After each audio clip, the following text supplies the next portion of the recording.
There is a difference. So Romancero 101, for those of you who are not Spanish literature students or faculty. The form of the romansa is very simple. It's a 16-syllable line, and you can have as many lines as you need.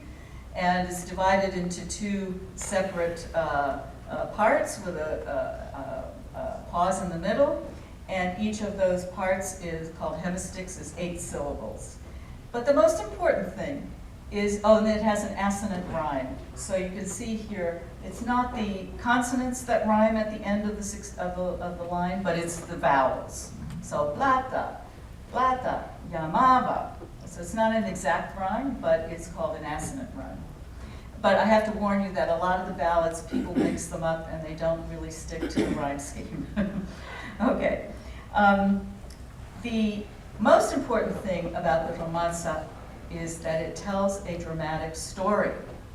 It has characters, it has a plot, it has a beginning, a development, a conflict, and an end. So it is really a story, and that's very different from a love song or a wedding song or a cantiga de parida.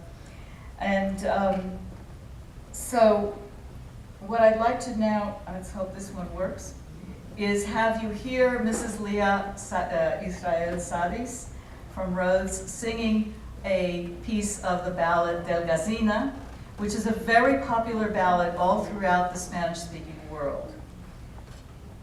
And one of the reasons why I think it's so popular is because it's the story of incest. So it's a taboo story. Those things get passed on, you know, they're moral tales.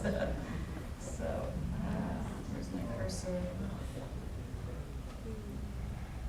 Y un día estando la mesa, el sol padre que la mira, que me mira, él me padre,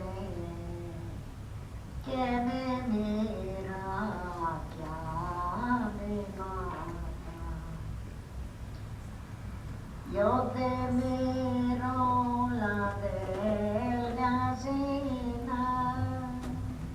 que de ti me enamoraba. Yo pertenezco al Dios del cielo de no hacer esto a mi madre. Oh yes, there are lots of these songs. So here's a story of a king who has 3 beautiful daughters. One is named Oro, the other Plata, and the third one is named Del Gazina. And he's sitting at the table and he's staring at her, and she says, "Why are you staring at me, father?" And he says, "Because I love you, I've fallen in love with you." And she says, I'm not going to do this to my mother. And the story goes on where he puts her into a tower and they forbid her to eat and drink, and it goes on, but finally she gets liberated. But as you can see, it's a pretty dramatic story. And it's really popular throughout the whole Spanish-speaking world.